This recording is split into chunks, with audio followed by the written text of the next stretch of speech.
In this video, I will show you how to download and install WordPress application to your Windows 11. So type WordPress for Windows 11.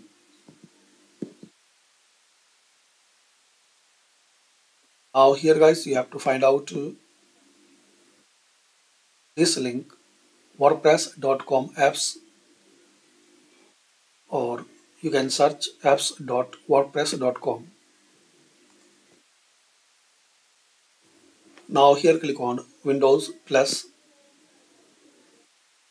Windows 8, 10 or 11. You can use this application. Also it's available for Mac, Linux and Mac Intel. So just if you are using Windows, so click on this blue button. So as we can see, downloading process will be complete.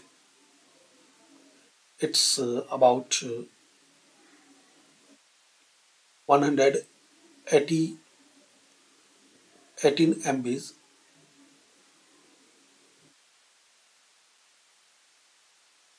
Now click here. Now double click on this setup file.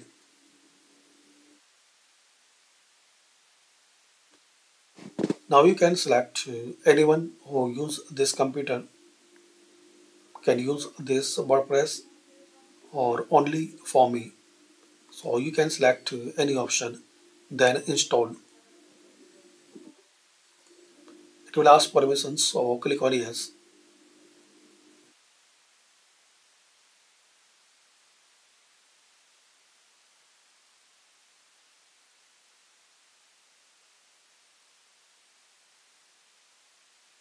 Now we can see setup is complete. Click on finish. Now just you need to log in your WordPress account with your WordPress ID and password. Also you can select Gmail to log in your WordPress website. So thanks for watching guys. This way you can download and install WordPress on your Windows 11. Share, like and subscribe this channel.